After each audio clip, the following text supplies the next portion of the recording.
Hoje nós vamos continuar a catequese das últimas semanas. Estamos a dar o tema Quem são os Santos Anjos? Entramos em cheio em que consistiu a prova dos anjos. Vimos também o lado mariano da prova dos anjos, com a catequese por a inimizade entre ti e a mulher, que é a catequese número 9 deste primeiro bloco. E hoje vou tratar do tema Travou-se uma batalha no céu. E vou começar esta meditação com vocês, com a leitura do livro do Apocalipse, versículos 3 e 4 e o versículo número 7. Apareceu outro sinal no céu, um grande dragão vermelho com 7 cabeças e 10 chifres, e sobre as cabeças 7 diademas. A sua cauda varreu a terça parte das estrelas. Travou-se uma batalha no céu. Miguel e os seus anjos pelejavam contra o dragão, e este pelejava também, juntamente com os seus anjos. Portanto, ao lermos estes versículos, sabemos que é a única passagem da Bíblia inteira que fala explicitamente do combate entre os anjos durante a sua prova. E nós podemos fazer esta pergunta: como é que os anjos podem lutar entre si se não têm corpo, nem têm qualquer ligação com a matéria? Neste combate, que armas podem ser usadas? Nós sabemos que o anjo é puro espírito. Portanto, o único combate que pode haver entre eles é um combate intelectual. E as armas que eles têm que usar é os argumentos tirados da sua inteligência. Portanto, é um combate intelectual, não é um combate físico, porque eles não têm corpo, também não é um combate com espadas, porque eles não têm qualquer ligação à matéria. Portanto, trata-se de um combate intelectual que é usado com a sua inteligência. E, portanto, são questões que uma parte dos anjos levantaram perante a revelação de Deus, e outra parte é outros que contradizem. Portanto, podemos perguntar-nos no começo desta meditação quais as questões que surgiram no intelecto dos anjos que fizeram surgir dúvidas e que originaram as diversas fases da transformação de uma parte deles em demónios. Portanto, Deus revelou aos anjos diversos pontos. Obrigada. O primeiro ponto é em relação ao mistério da encarnação do Filho de Deus se fazer homem. Portanto, sendo ele o princípio e o fim de tudo, de toda a criação, sendo ele a cabeça dos anjos, e como tal, como Senhor dos anjos, é ele o Senhor dos anjos, e como tal ele deve ser adorado e servido. Portanto, a terça parte dos anjos que se rebelaram, perante este ponto, eles podiam pôr diversas questões, como por exemplo, Porquê? Por que razão a segunda pessoa da Santíssima Trindade quer tornar-se homem? Porquê? Não é a natureza angélica mais perfeita que a natureza humana? Não é a natureza mais angélica mais digna de Deus? Portanto, não poderão os anjos servir melhor a Deus com os seus dons, com as suas perfeições? Não poderão servir melhor Deus do que os homens? Portanto, estas e outras questões fizeram surgir dúvidas aos anjos que começaram a rebelar-se. Perante o mistério da redenção, quer dizer, se o homem pecasse, o Filho de Deus feito homem vai salvar o homem, vai dar uma segunda chance, por meio, portanto, ao assumir a nossa natureza humana, ele vai aceitar todas as contingências, todas as consequências do pecado, até mesmo a própria morte. Portanto, este plano de Deus, a terça parte dos anjos que se estavam a revoltar contra Deus, podiam fazer estas perguntas. Perante o pecado dos homens, por que Deus tem que responder com misericórdia? Por que é que Deus não responde com a justiça? Porque é a justiça que eles merecem. Como é possível para os anjos servir Deus feito homem, sujeito ao sofrimento espiritual, ao sofrimento físico, sujeito à própria morte, sujeito a todas as contradições que o pecado traz consigo? Por exemplo, a perseguição, a incompreensão, a rejeição, a falta de crédito, a falta de fé, tudo isto o Filho de Deus vai aceitar. Como é que os anjos podem servir a Deus e adorá-lo e honrá-lo se Deus como homem se vai mostrar tão fraco, tão baixo, tão pequeno? Perante a revelação de Deus que os anjos também são chamados à imitação de Cristo, a servir os homens como anjos da guarda, então esta terça parte dos anjos também podiam levantar outras perguntas. Como pode um anjo que é santo e perfeito ser servo de um homem manchado pelo pecado e cheio de imperfeições?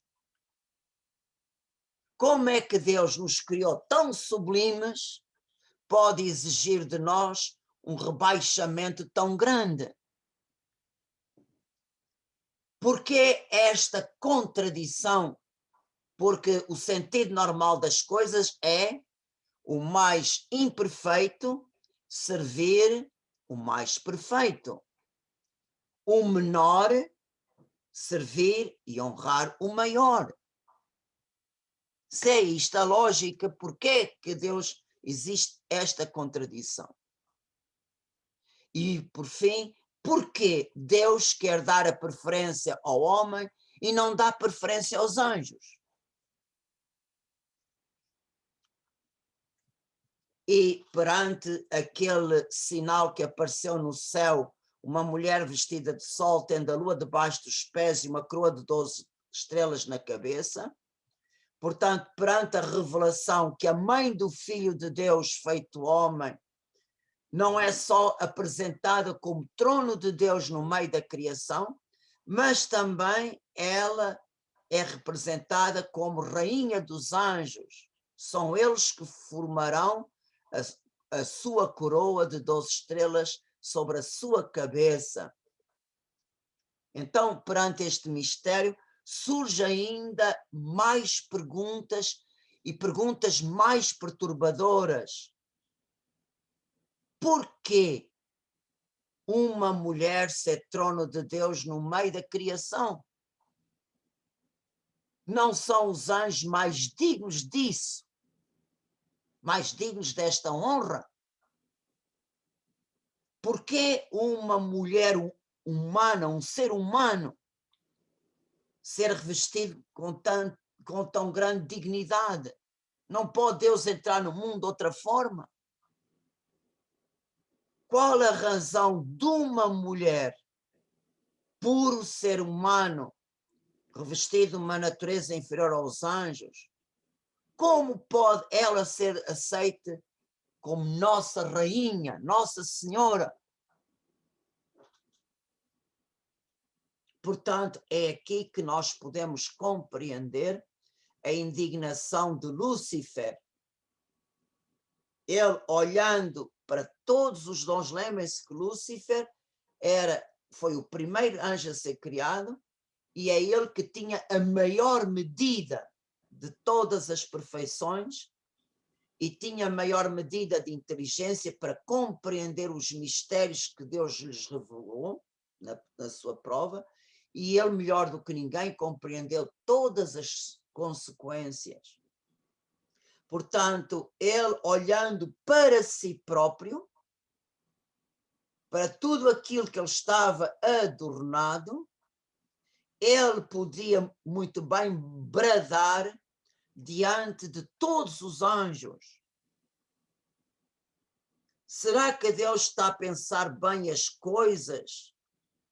Será que ele ponderou bem os seus projetos?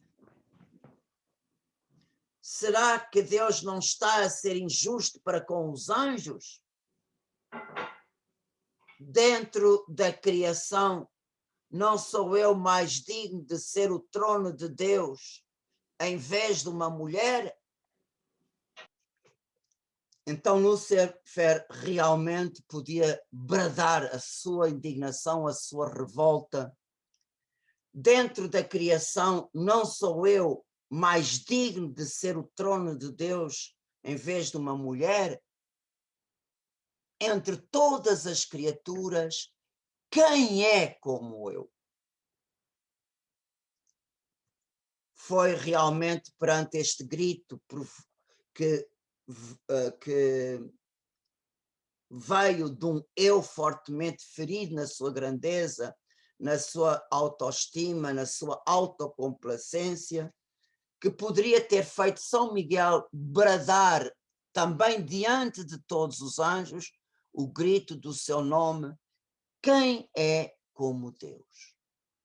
Portanto, vemos que na prova dos anjos, perante todas estas questões, perante todas estas dúvidas, vemos que Lúcifer acabou por gritar: quem é como eu?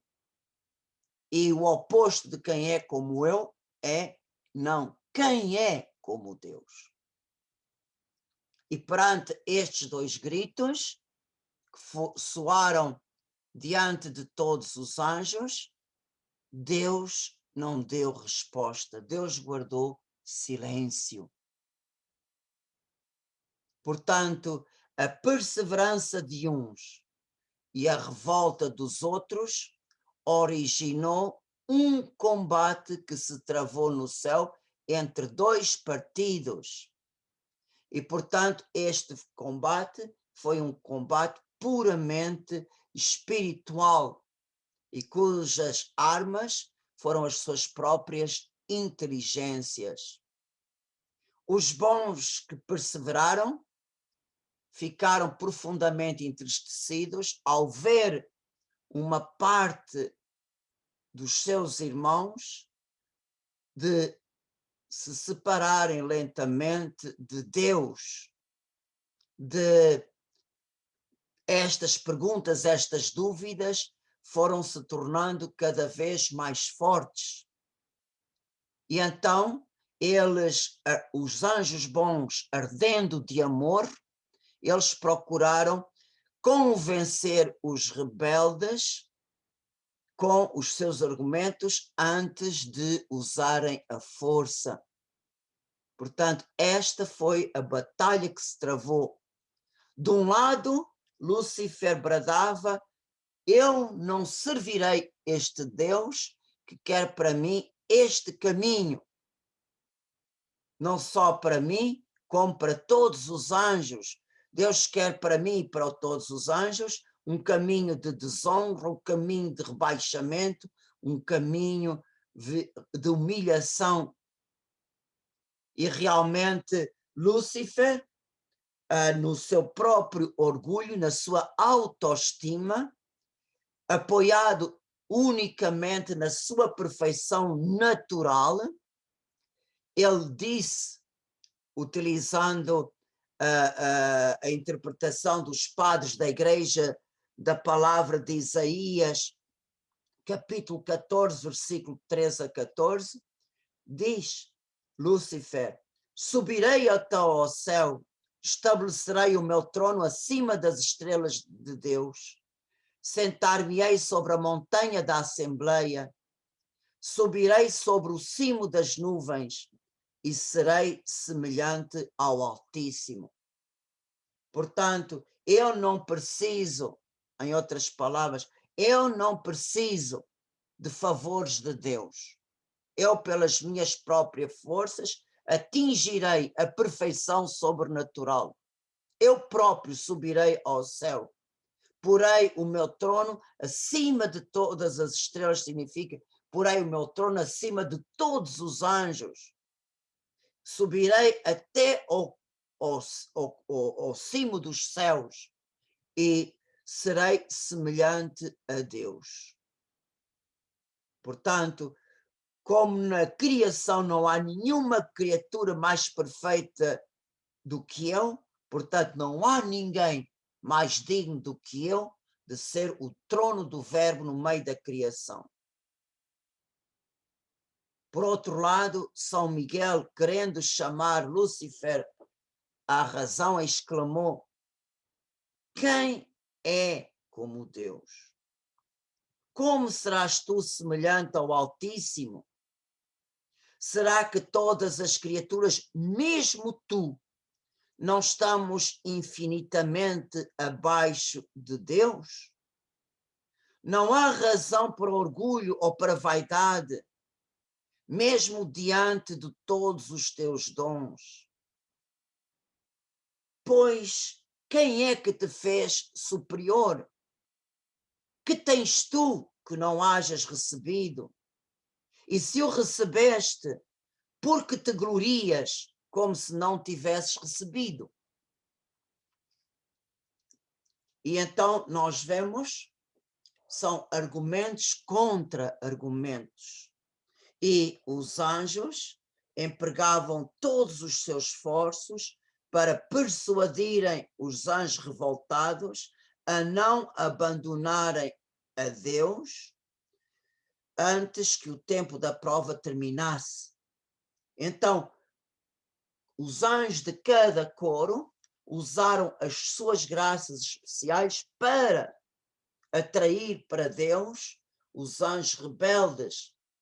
E, portanto, os anjos, os serafins, com toda a força do amor, eles realmente procuravam mostrar que só este amor é que realmente dá vida. Os querubins usavam argumentos tirados da beleza de Deus, da sabedoria divina. E que pena tão grande ficar privado desta sabedoria, desta beleza que é Deus. Os tronos mostravam aos rebeldes a submissão que todas as criaturas devem ter perante os desígnios de Deus. As virtudes procuravam atrair os seus irmãos com uma santa violência. As potestades falavam aos seus irmãos com a doçura que lhes é própria. Enfim, cada anjo empregava a seu modo argumentos que pudessem convencer os rebeldes. E nós podemos perguntar-nos Quando é que terminou a prova? E diz-nos o padre Fortea, que escreveu a Suma Demoniaca, que diz-nos o seguinte, que durante a prova Deus enviava a todos os anjos, mesmo aos anjos rebeldes, enviava graças que tocava as suas inteligências e a sua vontade e os convidava, os apelava à fidelidade, que se mantivessem nela. Portanto, os anjos bons davam argumentos aos rebeldes para que voltassem à obediência. E os anjos rebeldes apresentavam as suas razões para fundamentar a sua posição e a sua rebeldia. E por isso, nesta conversação, neste diálogo entre os milhões e milhões de anjos, houve baixas dos dois lados. Houve anjos rebeldes que regressaram à obediência e houve anjos fiéis que foram seduzidos pelos raciocínios malignos. E foi aqui que a transformação em demónios foi progressiva, como já vimos anteriormente. E com o passar do tempo espiritual, com o passar do Evo, uns odiaram mais a Deus e outros menos. Uns tornavam-se mais soberbos, outros menos. E cada anjo rebelde foi corrompendo-se mais e mais, e cada um foi cometendo pecados espirituais específicos. E os anjos que santificaram-se uns mais numa virtude, outros mais noutra, e cada anjo fixou-se mais num dos aspectos da divindade. Por exemplo, para vocês compreenderem, houve entre os anjos fiéis que, por exemplo, apegaram-se mais ao mistério da encarnação. Outros anjos apegaram-se mais ao mistério da redenção. Outros apegaram-se mais ao serviço, à humildade, à pequenez.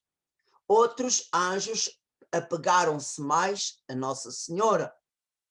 Portanto, os 4 pontos da prova dos anjos. E ao apegarem-se mais nestes pontos, eles conservaram-se fiéis. Ao passo que os anjos rebeldes, portanto, uns revoltaram-se mais contra o mistério da encarnação, outros mais para o mistério da redenção, outros mais contra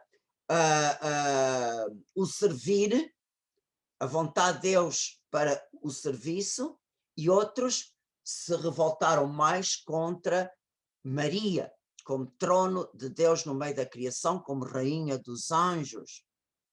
Portanto, cada um foi-se aprimorando ou no amor a um destes mistérios ou no ódio contra um destes mistérios.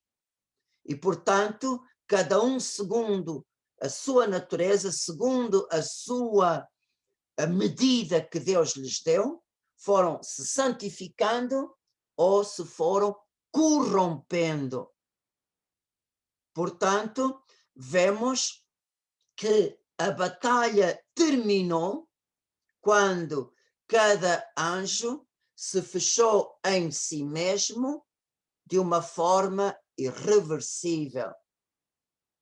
Quer dizer, os anjos fiéis afirmaram a sua fidelidade a Deus com todo o coração, com toda a inteligência, com toda a vontade, que não havia mais possibilidade de retorno, e os anjos rebeldes se afirmaram no seu orgulho, no não servirei, não servirei, não servirei. Portanto, quando cada um se fechou em si mesmo, a batalha terminou. porque já não havia mais mudança possível. Mesmo que Deus mandasse mais graças a apelar à fidelidade, à obediência, à volta para Deus, já mais nenhum queria. E também, quando cada anjo se fechou em si mesmo na sua vontade, servirei ou não servirei, também não houve mais possibilidade de mudarem de campo. A vontade livre foi tomada, foi aceite com toda a força, com toda a inteligência e portanto, é uma decisão irrevogável. Portanto, a prova dos anjos terminou quando cada um tomou a sua decisão de uma forma irreversível. Portanto,